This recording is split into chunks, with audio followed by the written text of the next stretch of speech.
함께 나눌 하나님의 말씀은 사무엘하 6장의 말씀입니다.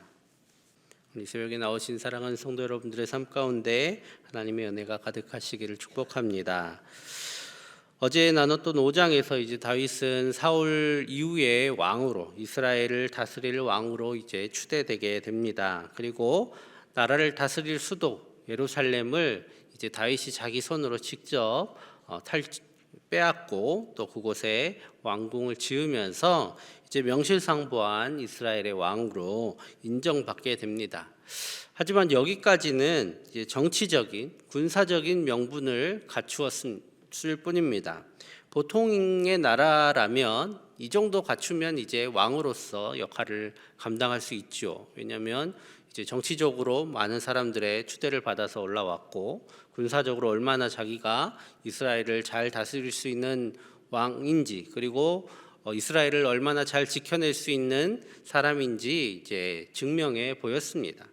그런데 이제 한 가지 부족한 것이 있습니다. 왜냐하면 이스라엘이기 때문에 부족한 것이 하나 있는데, 그것이 바로 하나님의 인정을 받은 왕이라는 것을 사람들에게 보여줘야 하는 것이죠. 신앙적인 측면이 아직 한 가지 부족했습니다. 오늘 그래서 다윗은 이것을 채우기 위해서 오랫동안 성막 아닌 다른 곳에 모셔져 있던 이 언약궤를 모셔오는 이벤트를 기획하게 됩니다.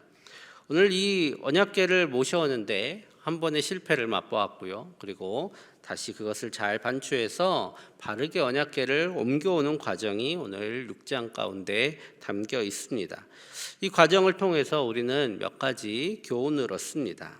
먼저는 하나님을 어떻게 섬겨야 하는가에 대한 문제입니다. 오늘 언약궤를 처음 옮길 때 그들이 택했던 방법은 바로 새 수레로 옮기는 것이었습니다. 3절 제가 읽겠습니다. 그들이 하나님의 궤를 새 수레에 싣고 산에 있는 아비나답의 집에서 나오는데 아비나답의 아들 우사와 아효가 그 새 수레를 모니라. 이 수레를 이제 소에게 이렇게 묶어가지고 끌도록 하고 이제 그 위에 언약궤를 올려놓고 끌도록 했던 것이죠. 왜 그랬을까요? 먼저는 언약궤를 어떻게 옮겨야 하는가에 대한 지식이 없어서 그랬을 수도 있습니다. 지식이 없었던 이유는 하나님의 말씀을 가르칠 사람이 없었고 또 그 말씀을 찾지 않았기 때문입니다. 그것을 어떻게 해야 하는지 아는 사람들이 분명히 이스라엘 가운데 있었을 것임에도 불구하고 다윗은 그것까지 생각하지 못했던 것이죠. 우리는 이스라엘 사람들이 하나님의 말씀을 다 알았을 것이다 라고 생각하지만, 요즘 유대인들은 잘 알 수 있지만 그 당시 사람들은 말 그대로 하나님의 말씀을 배우고 묵상하고 또 이어왔던 몇몇 선지자들 그리고 제사장들만이 그것을 어떻게 하는지 알고 있었는데 다윗은 그것을 묻지 않았을 수도 있습니다. 그래서 무지했기 때문에 그렇게 했을 수도 있습니다. 또 다른 측면으로 본다면, 여러분 이 수레가 새 수레라고 했는데 여러분 소가 끄는 수레 하면 저희는 별로 이렇게 다른 수레는 생각하지 못하고 옛날 소달구지 아시죠? 그렇게 끌고 오지는 않았을 거예요. 새 수레다. 그리고 오늘 다윗이 3만 명의 사람을 모았습니다. 3만 명의 사람들이 언약궤를 이렇게 지켜봐야 하는데 수레에다가 싣고 갈 때 이렇게 조그맣게 만들어서 그 언약궤를 끌었을까요? 언약궤 자체는 그렇게 크지 않습니다. 4사람이 메고 충분히 옮길 수 있는 그런 궤였기 때문에 굳이 크게 만들지 않아도 되는데, 오늘 소가 그것을 끌었다라고 한다면 그래도 제법 수레를 멋지게 꾸미고 또 많은 사람이 볼 수 있도록 했을 것입니다. 오늘 이 수레로 그것을 옮기게 된 이유는 말 그대로 이것이 다윗에게는 중요한 이벤트였기 때문입니다. 많은 사람들이 보고 언약궤가 이제 다윗이 정복한 예루살렘으로, 다윗이 세운 수도로 들어가는 것을 보고 하나님께서 다윗을 왕으로 인정하셨다라는 것을 보여주고 싶었습니다. 그렇기 때문에 아마 높이 잘 보이도록 그것을 수레를 만들고 서로 그것을 끌도록 했을 겁니다.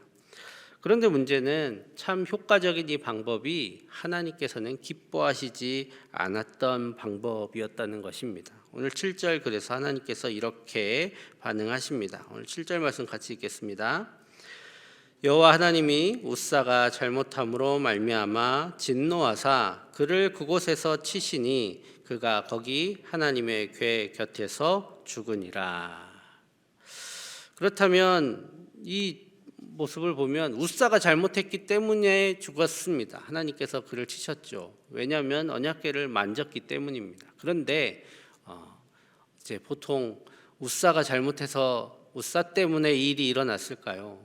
아니죠. 이 모든 이벤트를 기획한 다윗의 잘못이 분명합니다. 하지만 하나님께서 다윗을 치시기 전에 직접적인 잘못을 한 웃사를 대신해서 치신 것입니다.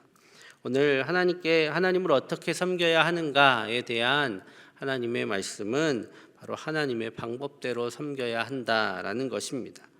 하나님께서는 언약궤가 다른 이들에게 보이지 않도록 완전히 포장하고 그것을 제사장들이 메어서 옮길 거라고 분명하게 말씀하고 계십니다. 오늘 그래서 다윗은 그런 것들을 다시 잘 반추하고 또 그래서 하나님께서 기뻐하시는 대로 그것을 옮기도록 다시 준비해서 언약궤를 메어 오게 됩니다. 그래서 13절에는 이렇게 말씀하고 있습니다. 여호와의 궤를 맨 사람들이 6걸음을 가매 다윗이 소와 살찐 송아지로 제사를 드리고라고 말씀하고 계십니다.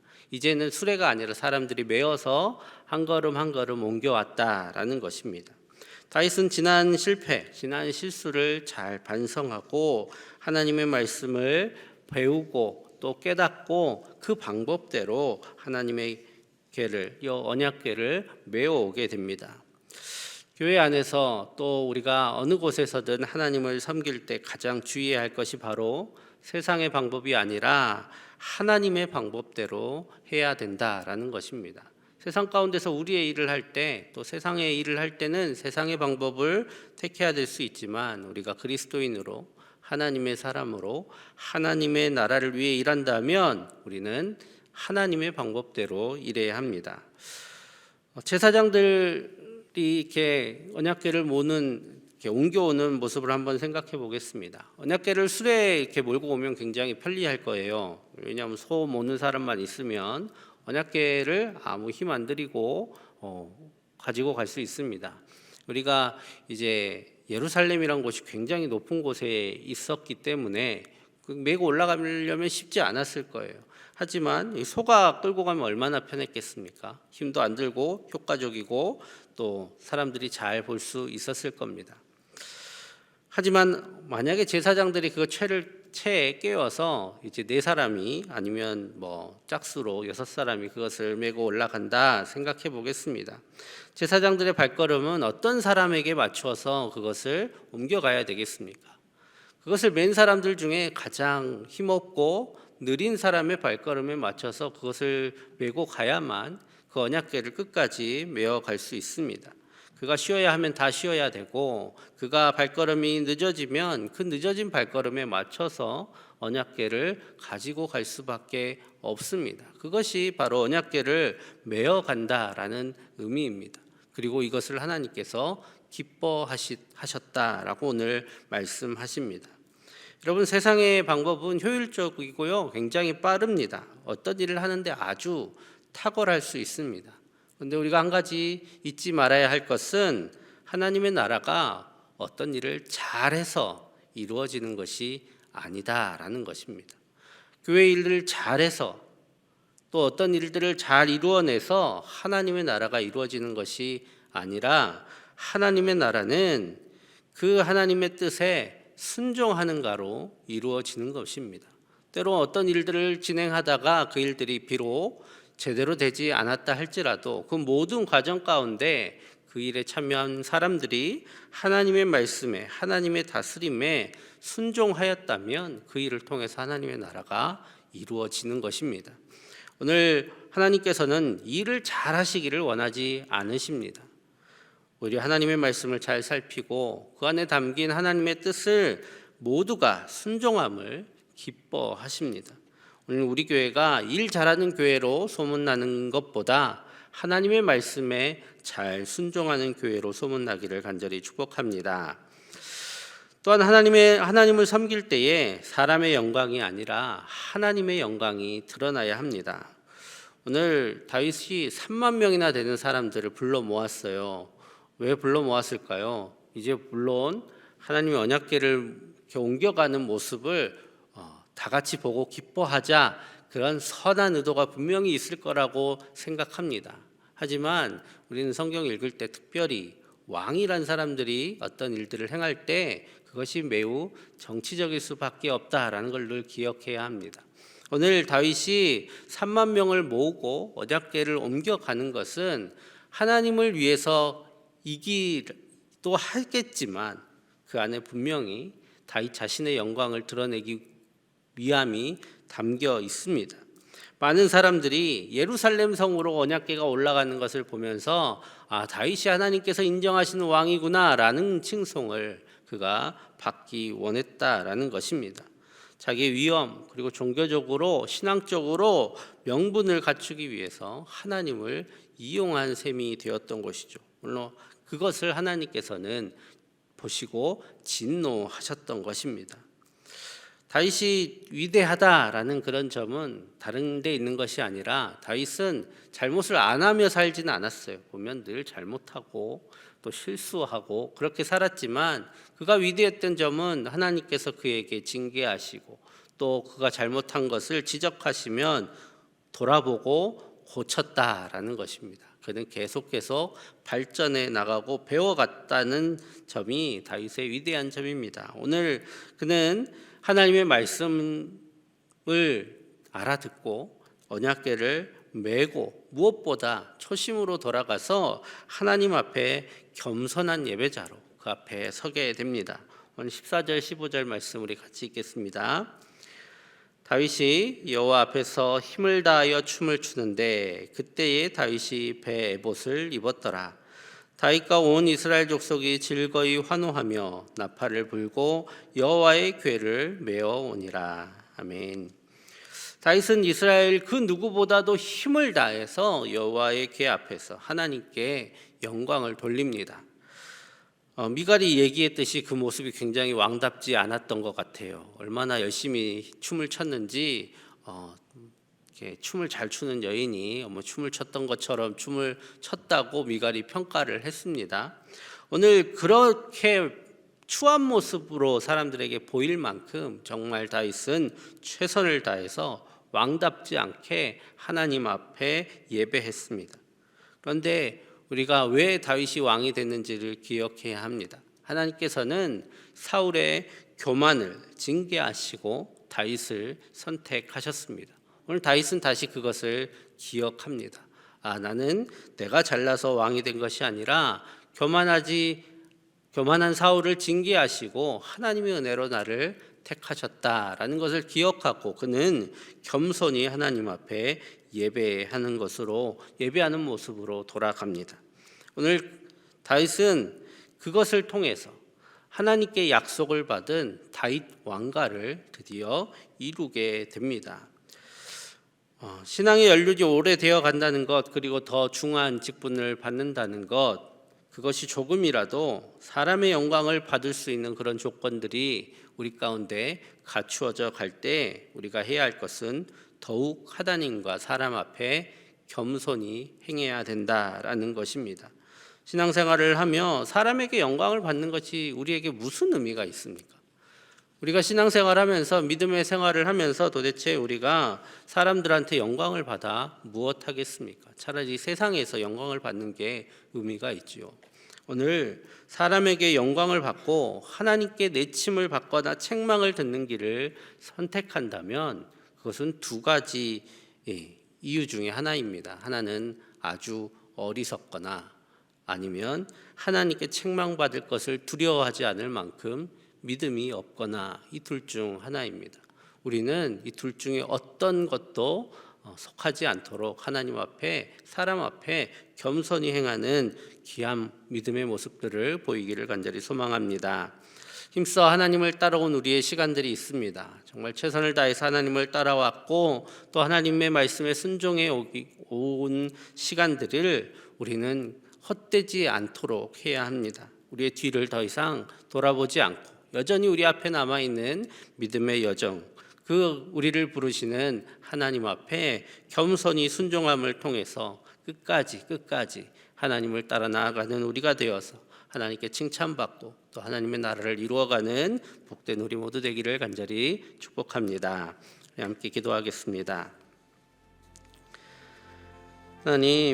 하나님의 방법대로 겸손하게 하나님을 섬기게 하여 주시고 또 하나님께 칭찬받고 그래서 복을 받는 우리가 되게 하여 주옵소서. 또 내일 주일 예배를 통해서 하나님의 은혜가 넘치게 하여 주시고 모든 교육자와 봉사자들이 성령님으로 충만케 하여 주옵소서. 또 모든 환우들을 돌보시고 회복시켜 주옵소서. 우리 함께 위에서 기도하겠습니다. 사랑의 아버지 하나님 감사합니다. 하나님께서 우리를 사랑하셔서 우리를 하나님의 자녀로 부르시고 또 주님의 귀한 일들을 맡겨주셨습니다. 하나님, 우리가 하나님의 뜻을 이루어가며 하나님의 나라를 이루어가는데 다른 것들이 아니라 하나님의 방법대로 겸손히 행하게 하여 주시고 또 하나님의 뜻에 순종케 하여 주시옵소서. 우리가 세상 가운데서 배우고 익혀왔던 것들 중에 또 하나님께서 기뻐하지 않는 것들을 또 잘 분별하게 하여 주시고 하나님께서 기뻐하시는 것들을 따라서 그 뜻을 따라서 그 말씀을 따라서 살아감을 통해 하나님께 칭찬받고 또 하나님의 복을 받는 우리 모두가 되게 하여 주시옵소서. 무엇보다 겸손하게 하셔서 하나님께서 우리를 통해 영광 받으시고 또 우리를 기뻐하여 주시고 또 하나님의 자녀로 굳건히 세워주셔서 하나님께 칭찬받는 우리 모두가 되기를 원합니다. 하나님, 또한 내일 주일 예배가 있습니다. 모든 예배 가운데 하나님께서 함께하여 주셔서 어린아이로부터 모든 장년에 이르기까지 하나님께 영광 돌리며 또 하나님의 은혜를 누리는 복된 시간 되게 하여 주옵소서. 모든 교육자들과 또 모든 봉사자들을 주님께서 기억하여 주셔서 성령님으로 충만케 하여 주시고 또 하나님께서 주신 말씀을 선포하며 또 하나님께서 맡기신 사명 잘 감당해 갈 수 있게 하여 주시옵소서. 하나님, 많은 환우들이 있습니다. 주여, 하나님 환우들을 주님께서 돌보아 주시고 또 아픈 곳에 손대어 주셔서 치료하여 주시고 또 공중에 누워있는 모든 이들에게 주님 찾아가 주셔서 주님 위로하시고 또 모든 병마를 이기를 힘을 더하여 주시옵소서. 하나님께서 이 시간 주님 앞에 드려지는 모든 기도의 제목을 주님 들어주셔서 하나님 우리 가운데 응답하여 주시고 하나님과 동행하며 주님과 함께 승리하는 복된 이 삶이 될 수 있도록 주님 은혜를 더하여 주시옵소서. 사랑의 아버지 하나님 감사합니다. 하나님께서 우리를 부르셔서 하나님의 나라를 위해서 또 하나님의 뜻을 위해서 살게 하시니 감사합니다. 이 모든 것들을 이루어갈 때에 하나님의 방법에 순종하며 겸손히 행하게 하여 주셔서 하나님께 칭찬받고 하나님의 나라를 이루어가며 그래서 하나님의 복을 받는 우리 모두 되게 하여 주옵소서. 내일 주일 예배 가운데 하나님 은혜 베풀어 주셔서 모든 예배 가운데 주님의 은혜를 나타내 보여주시고 또 주님께 온전히 영광 돌리며 하나님으로 인해 기뻐하는 복된 주일이 되게 하여 주시옵소서. 또한 환우들이 있습니다. 주님, 환우들을 불쌍히 여겨주셔서 치료하여 주시고 그들에게 찾아가 주셔서 만져주시고 위로하시며 힘을 주셔서 이 모든 병마를 잘 이기고 다시 나와 하나님 앞에 함께 예배하는 복된 시간들을 허락하여 주시옵소서. 이제 이 기도 시간 가운데 하나님 앞에 아뢰는 모든 기도의 제목을 주님 응답하여 주시고 하나님께서 살아계시며 우리를 얼마나 사랑하시는지 나타내 보여주시는 귀한 시간 되게 하여 주시기를 간절히 원하오며 예수님의 이름으로 기도하옵나이다. 아멘.